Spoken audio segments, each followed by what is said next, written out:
You are listening to the Mary Jane Society podcast, where you will meet entrepreneurs, cultivators, inventors, creators, and leaders in the cannabis industry. I'm your host, Pam Schmiel, a marketer and publicist in the cannabis industry. Today we get to meet Corinne Devine, a biochemist and the director of lab and product development for Bristol Extracts, a cultivation, processing, and manufacturer in upstate New York. Corinne walks us through the seed-to-sale operations for their Senior Moment product line, why they chose to focus on seniors, and how their products are specifically formulated for this demographic, and how they're rolling things out in New York. Great conversation. Let's meet Corinne. Happy Friday. Thanks for joining me. Yeah, of course. I also wanted to say, so you're in Rochester, is that right? Yes, I live in Rochester and the facility is in Bristol, New York. Okay, yeah, I grew up, I grew up in Rochester and Henrietta, as a matter of fact. Oh, but awesome. Yeah, I remember seeing that in your LinkedIn message. So that's cool to, have local ties. And you're between New York City, is that right? I'm in New York City now, yeah. And there is a pretty strong cannabis community here. My native region of upstate New York is the Southern Tier, so it's definitely just more happening out here, more populated. And there's a strong cannabis scene here. Binghamton has its own cannabis scene as well, I'd say. But yeah, it just seems like from what I'm seeing, like on LinkedIn and whatever, it just seems to be a lot of buzz right around that whole Rochester area there. So I thought maybe the next time I'm up there, I just kind of want to check out, I don't know, some events or something. So just see what's kind of going on. Yeah. Are you guys going to that trade show on the Revel that's up in Poughkeepsie area? Yes. Next week? You are, so you'll be showcasing there? We went to the event that was at the end of February and it was in Brooklyn. And it was a fantastic event. It's a really fantastic group that puts it on. And it was a unique opportunity for us early AUCCs and AUCPs to have that face-to-face contact with card applicants and card licensees. So it was pretty unique. It was at, I think it was New York Tech College or something like that in Brooklyn. And we're like in this gymnasium and just tables and, showcasing our brands. And personally, and for our team, that's when our 3 brands really launched and we had everything ready to go. So it was like a super exciting time. I'd say it's worth your while. I'm excited that they're coming upstate and the venue looks pretty cool. So I don't know if you've checked it out. Really cool. Yeah. So I was just wondering who's really going. Yeah. Okay. Yeah, it will be card licensees, I believe, maybe less applicants because there are so many more license holders at this time than there were a few months ago. And a lot of people are in different phases of their build out, and some people are even choosing to jumpstart with delivery. So hopefully there's more of those type of people there. From an operator perspective, that's who we're looking to talk with, and also just spread word about our brand and represent. It was a fun event. One special note is that I think the most exciting card, maybe there's licensee holders now for the Finger Lakes region, and so that's where we operate out of. And I've heard buzz that the 18 will be there. So the 18 that have been approved, you mean? Yeah, for the Finger Lakes region. Yeah. I didn't know there's 18 that have been approved. They just got approved. So that's an exciting development as of this week. I wanted to focus on one of your products in the Senior Moment product line because I think that's such a really big untapped market that's going to be huge in the future. And I thought it would be a great way for us to niche down on one of the products and talk about that. Absolutely. Yeah, thank you. Yeah, I'm happy to talk about Senior Moments. It's been received very well. So we're super stoked on it. Oh, okay. So is it already selling in some of the stores? Yes. Yeah. So our 3 brands, they launched March 3rd of 2023. And we are in, I believe, about 10, 9 or 10 of the 12 stores that are open right now in New York State. Okay, great. So so if you just want to give me an overview of Bristol Extracts itself, the company, and then the product line and what is the product line, and then we can take it from there and kind of unpack it all and find out how it Absolutely. is made and stuff. Bristol Extracts is a New York State licensed hemp operator as well as adult use cannabis operator. We have cultivator and processor licenses on both sectors of that. And we are positioned in Bristol, New York on a beautiful 30-acre campus. We have a 20,000 square foot CGMP processing facility, as well as cultivation on site. And we were licensed for the adult use cannabis program in New York in 2022. We grew our first harvest in 2022, extracted over 4,000 pounds of biomass, and now we have 3 brands that are launched at market, and they launched March 3rd, 2023. We have Senior Moments is what we're going to highlight today, as well as Love Weed and Snobby Jenkins. And so all of our brands are pretty targeted audiences and very clear, messaging and stance. Yeah. Actually, before this, I would love to hear what is your background and how did you come to be on the team at Bristol Extracts? Yeah, definitely. So I joined the team at Bristol Extracts in July 2021.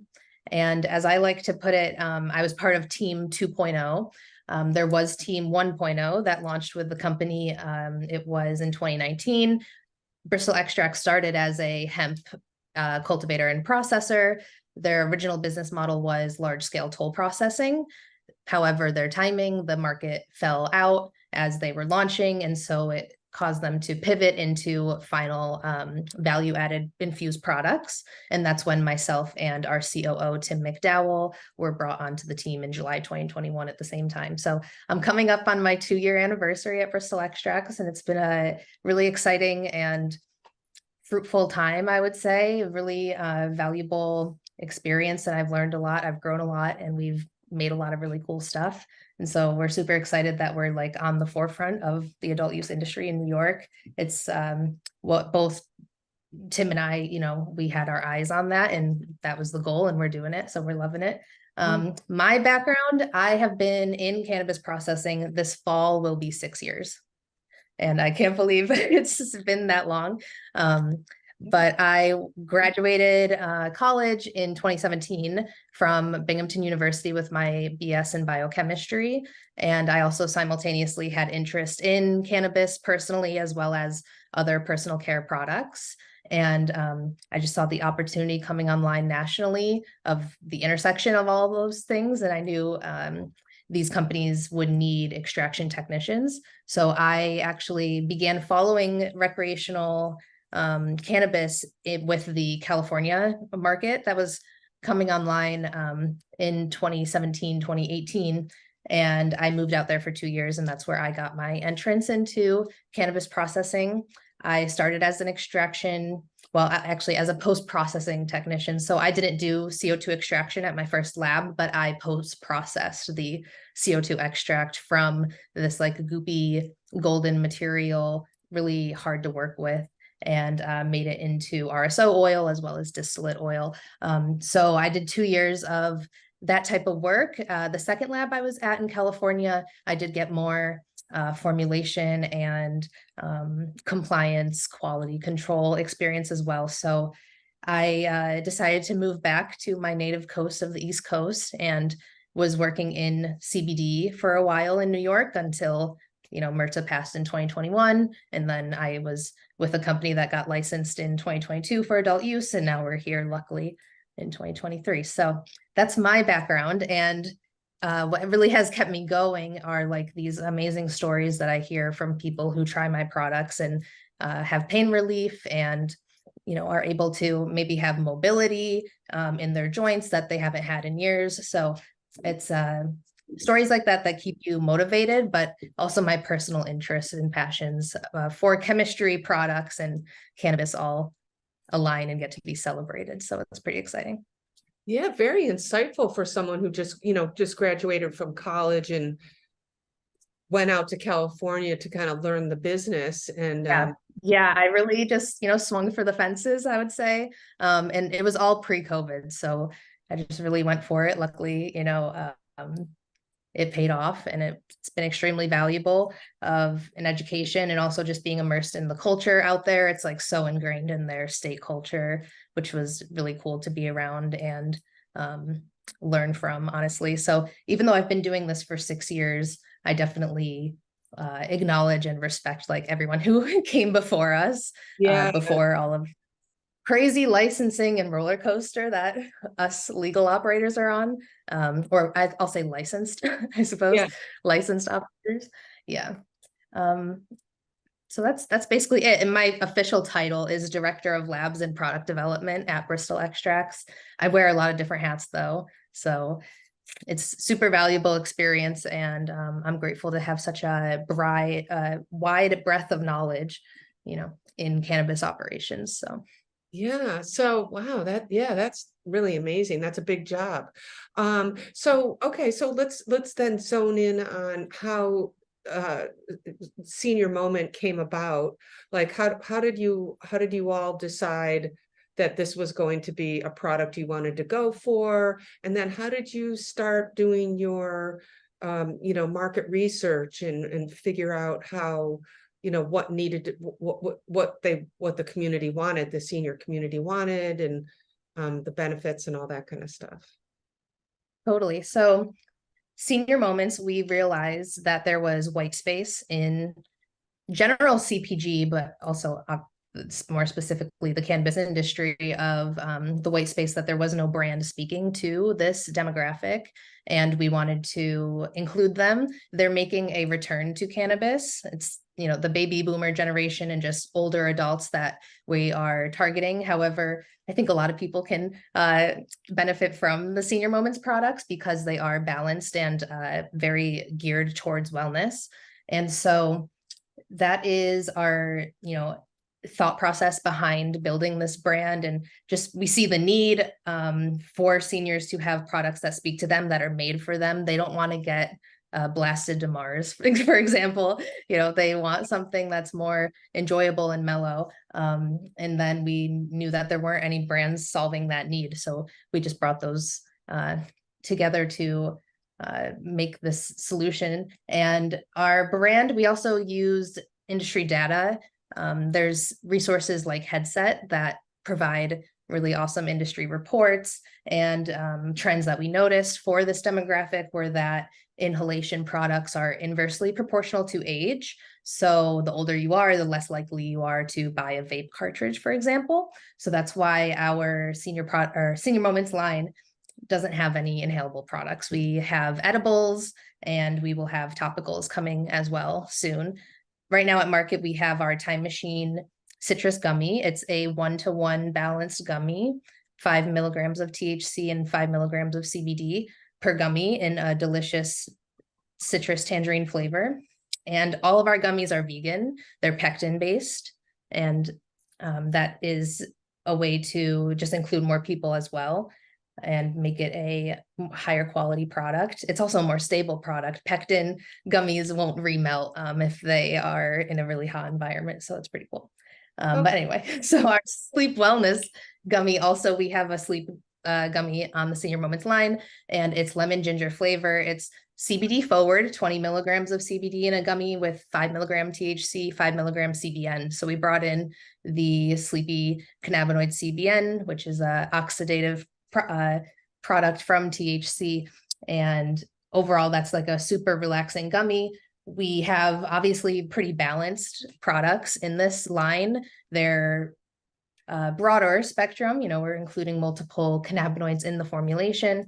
We aren't doing high doses. They're low dose. We're doing product formats that are compatible with the demographic, focusing on edibles and topicals, which will have mints launching within the next 2 weeks. It should be by the end of June. We have mouth dissolving mints that are coming out. And overall, all of our products are like scents and flavors that are familiar to this demographic, right? So we have a cinnamon peppermint flavor mint that's coming out, as well as a wintergreen mint. And our, tangerine and lemon ginger are very like conventional, familiar flavors. So these are all like variables that are in our mind when we're formulating both the brand and, on my side, the products. Right. And I've heard, and even from my own personal life, that so many seniors seem to really love the topicals. And I've heard so many testimonials how Absolutely. the topicals work for them. So you're finding that people are buying, like seniors are going into the dispensaries and actually buying the product. And would you happen to even know like the age group now that is kind of gravitating towards Senior Moments product? Would you have any of that? Yeah, we do have this data, and it is through Headset Bridge, which Headset Bridge is kind of this extension plugin of Headset where us operators can see the inventory of all of our dispensary customers essentially, and get to see their sell through and their current inventory. We can even like put together orders for them. And so I unfortunately don't have, and I could look it up. I was just curious. The age, I wish I had that specific data, and I'll look into that. I'm going to just assume it's maybe our target audience, even though, as I mentioned, I think anyone can enjoy these Senior Moment products. Actually, Time Machine, our citrus gummy, is our #2 selling SKU. So right now we have 9 SKUs at market. We're about to add 3 more SKUs of mints, and then 4 SKUs of tinctures, and then topicals and more gummies. And we have also nano emulsified gummies for fast acting that will be launching. So that's a little sneak peek into the pipeline. But I do know the sales position of our SKUs, but not the correlation to age, unfortunately. Yeah, right now. I was just curious I was just curious, like, how old are they going? Are we talking about people in their 80s, or are we just talking people over, 60s and 70s where, that's all. I was just curious about that. Yeah, I'll have to dig into it. I'm curious myself as well. I think, accessibility and mobility play into also, being able to show up and get to the dispensary. But from what I've heard from dispensary owners is that the seniors have the time during the day, and it seems like, transport perhaps is not an issue, especially if you're in New York City. And they also have expendable income and have sometimes the largest basket size. Ah, interesting. Okay. Wow, Mhm. that's interesting. So I just noticed on your website, and I was just curious a little to dive deep into this a little bit more, but you say that you have a bespoke approach to plant science. Is there anything? I like to just study the power of herbal medicines and, use them in combination to give a certain effect in a product, right? And then it's in combination with the power of cannabinoids and terpenes. And that's really what has been a backbone of my formulation for Bristol Extracts. We have 9 SKUs in the CBD line, 9 SKUs across all of our adult brands right now. And so it's always something that we keep top of mind. And so with using bespoke, we're just tailoring it to the problem we're trying to solve, and also the core audience consumer and what their needs and their preferences are. So we like to just do, those specific combinations to drive home effects and appeal to the people we're trying to attract. Yeah.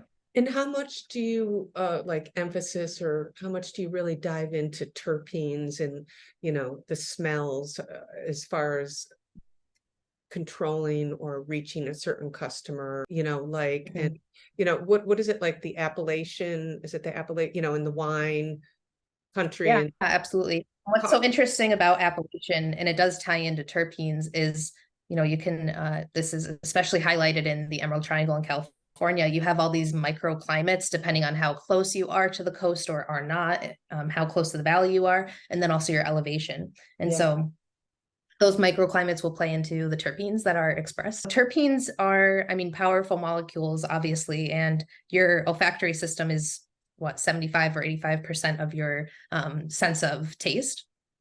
And so those are valuable facts to keep in mind.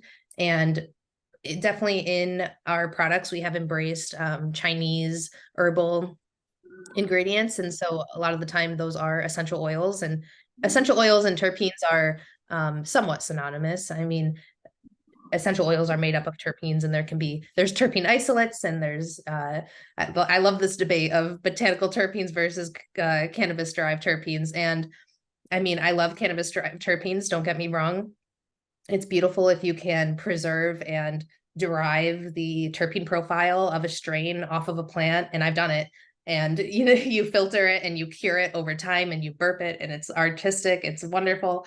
But also cannabis is a botanical plant, so it all is botanical terpenes. So people do really get I think hung up on that. And there's alternative operators who distill hemp terpenes, and it is cannabis derived terpenes, and there's just a lot of nuance and distinction to it all. And botanical terpenes can be isolates, which you'll never find from cannabis, like isolated myrcene and linalool will never come straight off of cannabis because it's a blend and a profile. Those play largely into the effect of our products, and it's also reflected in the genetics of cannabis, right? Especially if you're a medical patient or use it for specific benefits. And I like to say that cannabis has medicinal benefits, whether you're using it medicinally or recreationally. It's different from alcohol in that way. And so you have certain preferences for certain strains, and the difference usually is terpene profile, unless it is also cannabinoid expression. Yeah, I know. I have heard different debates like, oh yeah, botanical terpenes are not the same as cannabis, but they're so delicate trying to get them off of there. Everybody seems to be using botanical oils to enhance their products and whatever. But I guess more to come on that, I guess, as we kind of Right. So, I mean, I'm sorry, go ahead. There's botanical terpene blends that formulators sell and make that emulate like a cannabis strain. There's a lot of flexibility and options with botanical terpenes, and also lower price point usually. And cannabis is also botanical, so there's a lot that goes into it. And I mean, of course, if you can get fresh squeezed juice and fresh squeezed terpenes, those are going to be the most delicious. So there's something for everyone. Right. So, okay, so more to come in the future. All right. Yeah. So I guess let's jump to the farm and cultivation. And what I really like about what I read about Bristol Extracts is that, they started in the hemp farming first, and, learning about CBD and the, hemp cannabinoids, and kind of really starting organically in that way, and not just jumping into, cannabis farming. And I felt like there was a lot more attention or knowledge that you guys are bringing as starting as hemp farmers first. Can you just tell me about the farm and who's behind that? And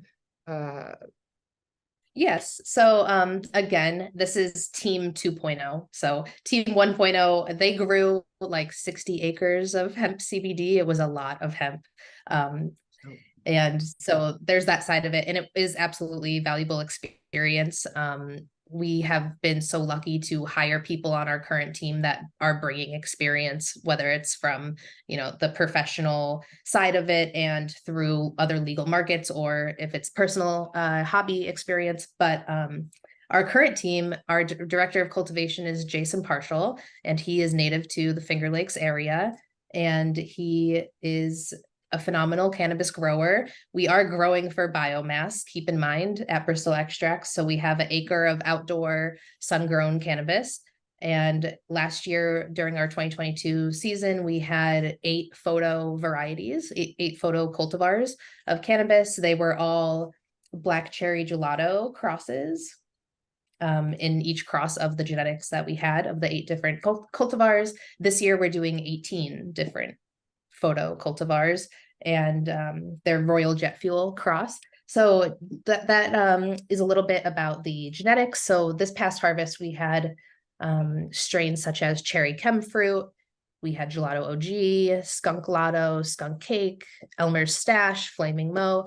That's what you will find in, for example, our Snobby Dankins brand. In the vape cartridges, we do the strain specific extracts. in those products. And so I'm super excited for 18 varieties of cannabis, and it's super beautiful on our campus. The field is right there, and it's a gorgeous, scene. And we're all so fortunate to be able to do this and be working there. And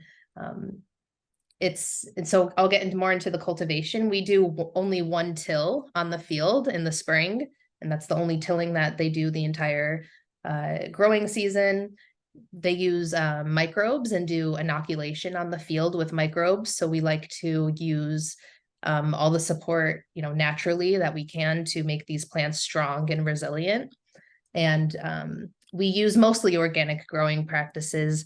And so this is all details that Jason enlightened me on earlier today. Luckily, I'm super compartmentalized and a little immersed in my world of product. Yeah, we do mostly organic farming, and our yield last year was incredible. So we're just like, Jason, just do it again. Just do it all again.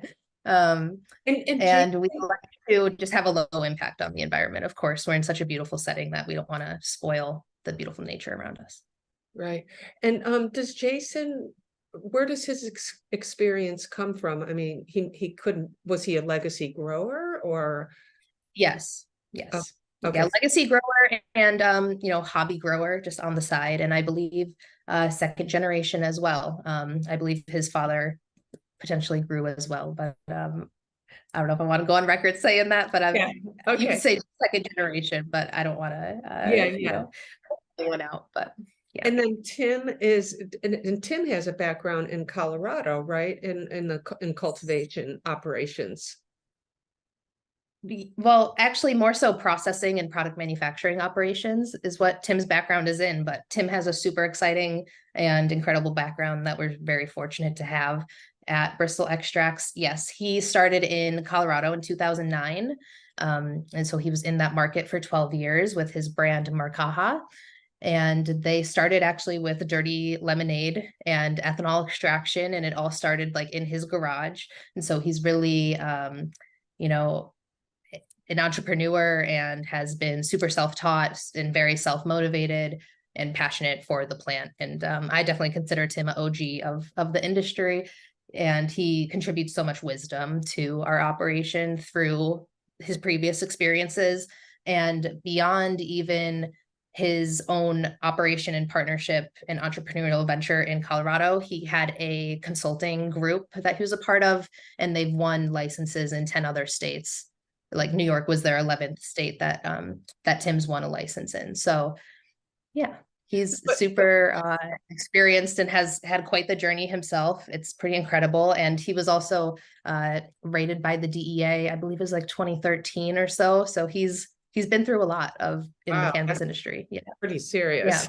Yeah. Maybe not like him personally, but the overall facility that he was at. It was like a co-op shared facility.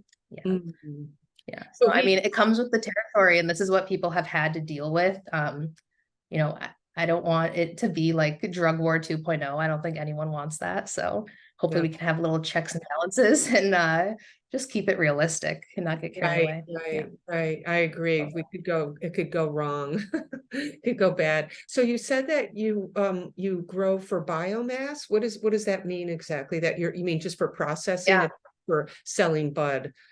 It's exactly process. Yeah, it's for processing. We're not so worried about smokable quality and keeping microbials absolutely to a minimum and all those things, especially because we do cryoethanol extraction. So we wash ethanol over all of our biomass that enters extraction, and that remediates yeast and mold and microbes. So yeah, that's what I mean when we're growing for biomass. And that's why we grow such a large volume, because we're in it for extracting oil. About the strains that you were mentioning earlier, and how does that feed into your R&D? Choice for the genetics is ultimately up to Jason and our director of cultivation. I don't, dictate from my end what he's going to grow. We need stuff that is resilient and strong in our environment and chosen cultivation method. Ultimately, I want, the most potent product entering extraction possible is really what my goal is and motivation. So he chooses, strong genetics and inoculates the field, tends to the field and the plants very, with lots of care. And we do post-processing properly as well, drying and allowing it to dry out and be in a controlled environment and do that process properly, which is equally as important as growing, because you could just ruin it all right there. So there's that side of it. And in our Snobby Dankins brand, for example, we specifically slotted certain strains for certain vape cartridges. We have sativa, hybrid, and indica for each group that launches for Snobby Dankins. They're limited release products. And yeah, so for example, our second round of product is going to have skunk lotto as the sativa extract. And that's all through looking at the genetics, is slotting those for the product, and where I come in and choose that. But overall, Jason is going to pick the genetics and do what's best for just the overall operation. Yeah. Right. And I can see you need the strongest cannabinoids or you type. Ideally, or if you have plant genetics that are 1-to-1, for example, like in California, I did work with some plants and genetics that were specifically equal, roughly, equal THC CBD, which is incredible. I've also worked with cultivars that are 2 parts CBD to 1 part THC, and that was also really enjoyable extract. So I haven't seen as much of that over here on the East Coast, but over there on the West Coast in the Emerald Triangle, Northern California, they're pretty spoiled and have incredible genetics. So got to see some really cool phenotypes. Are you saying that the cannabinoids, I mean, like the CBDs, CBN, CBGs, or whatever, are more available in strains that are out in California? It's just the genetics of that plant. So whatever the plant genotype is, also in context of its environment, will lead to a certain phenotypic expression and just cannabinoid profile. So literally the bud from this plant, after the total THC equation and everything of taking decarb into account, it has equal parts CBD THC naturally. So it's not to say that that can only be found in California. It's just found in those cannabis genetics, which obviously we've seen travel all over the world. Are there certain processes that you're thinking of for the senior moment, or extractions, like an RSO mix? I don't even know if I'm saying that properly, but I just that would be very interesting to do a less refined extract in the Senior Moments brand. Potency, of course, is something to keep in mind. So we'll have to use more extract to reach the same, end formulation. But yeah, there's absolutely certain molecules present in less refined concentrates, but also as a result of different extraction methods, right? And so ethanol is pretty unique chemically, just because it has both polar and non-polar properties. And I can definitely go down chemistry rabbit holes with extraction. I teach a intro to processing class, and my students actually gave me feedback that it's too much. But if you just think about hydrocarbon versus water versus ethanol, they all have different chemical properties, right? And so some are more organic and lipophilic, and others are in the middle, and others are hydrophilic and water loving, right? And so they're all going to extract different molecules from the plant and have unique composition in the resulting extract. But yeah, that's a pretty cool idea to maybe include RSO. We would just do it right after we decarb our oil, right? So instead of it going into distillation, go get that tested and then formulate with that. I potentially could see application for that in topicals. It might be a challenge in edibles, just maybe on taste, since we're used to using distillate or nanoemulsion. But it would be an interesting, experiment to try. Yeah, I'm just thinking, just because it's supposed to be more, I want to say, cannabinoid nutritious, right? I mean, for people, I guess it was initially formulated for people going through cancer, and I just feel like the older group just have so many medical issues that they're dealing with. And then another extraction process I'm seeing a lot in gummies, and it's coming from the West Coast, that seems really popular, is rosin gummies, right? So which would be more pure, I guess, in the Well, rosin, it won't be as highly concentrated in, THC, whatever its primary cannabinoid is, for example, than distillate, for example. Distillate is like the most refined product and highest concentration cannabinoid extract you could have, essentially, right? Other than isolates.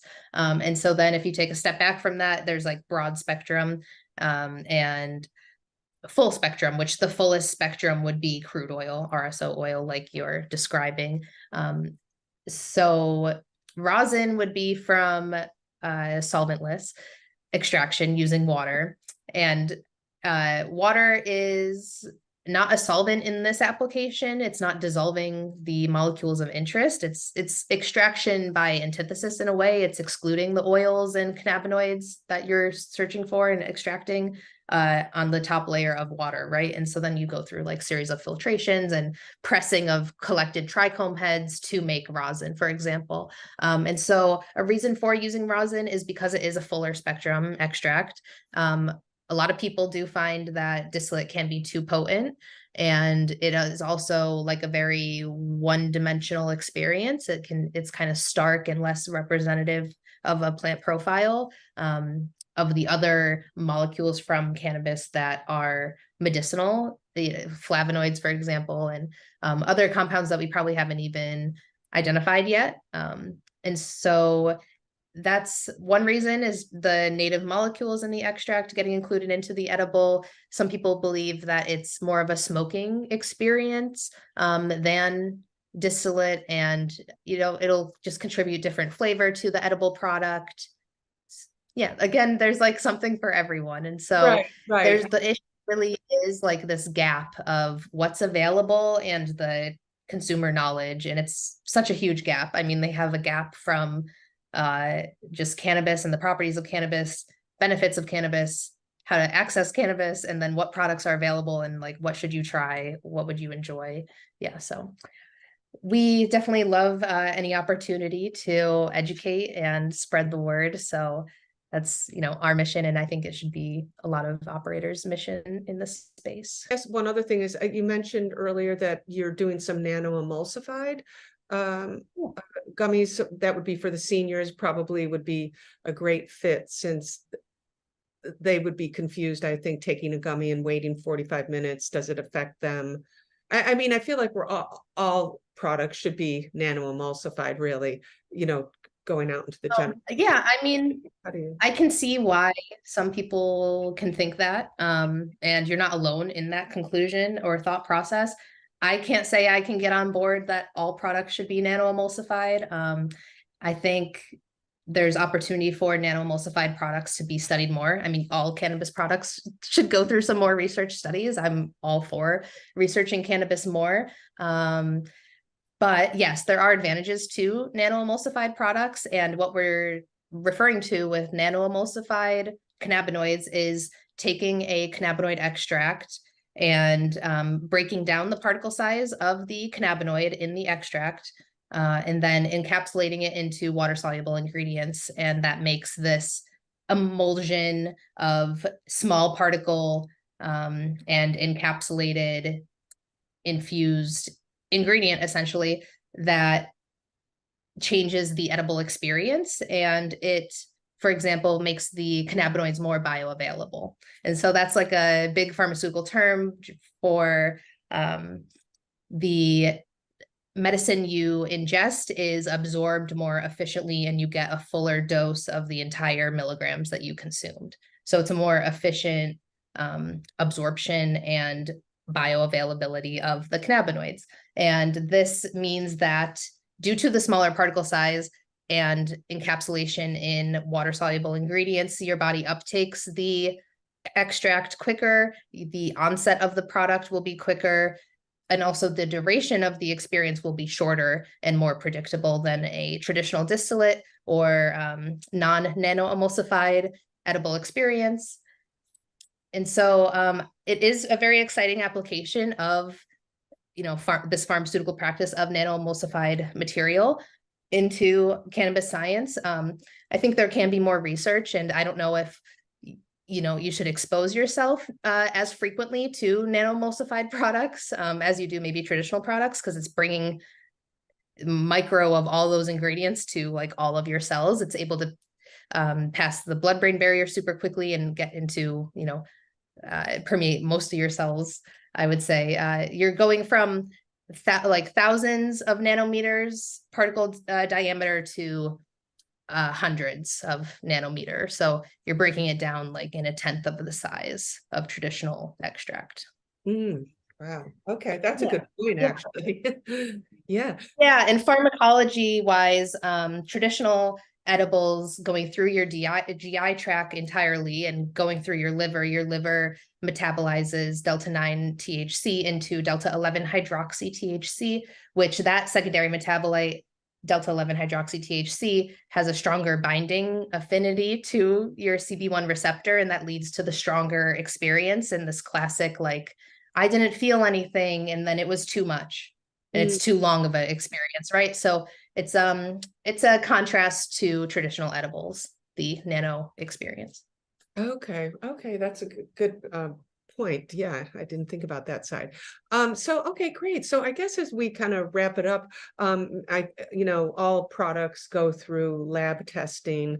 Is there anything that you can just tell us that, just some basic information of why, it's important that these products all go through lab testing versus all the illegal drugs that are being brought in and sold like they're real products? Why that would make a difference to consumers and what they should be looking for on these packages. And I don't think they know. Yeah, absolutely. I don't think they know how to look at, labels yet. And I think part of the education. Right. Yeah, I would definitely say that people should look out for, any education that's being spread about cannabis products, whether it's coming from like the state regulatory body or us operators. You should look for the state symbol on official tested products, as well as a QR code that you can scan with a camera that brings you to a link of COA results. And there's a huge panel of tests that these cannabis products undergo for standard testing to make it onto a dispensary shelf of a licensed dispensary. And tests that are in this panel are such as like cannabinoid potency, heavy metals, pesticides, residual solvents, filth and foreign matter, total microbial, mycotoxins, water activity. Am I missing anything? Stability, homogeneity. I don't know if I'm missing anything, but it goes through a lot of testing to confirm that this is a clean product. It's not contaminated with microbes or mycotoxins. It's not contaminated with heavy metals or pesticides, at least, to these allowable limits that are set for all of this testing. And something that I like to highlight is that inhalable products have the lowest and strictest limits on tests such as heavy metals. So there's differences of the limits depending on the product type, and that's important because of the fragile like lung tissue you're exposing to the product when you inhale it. So you want it to be as clean as possible. And this confirms the cleanliness of your manufacturing practices. Having a clean product manufactured in your facility, where we're required to be CGMP, which stands for Current Good Manufacturing Practices compliant in New York State as a cannabis processor.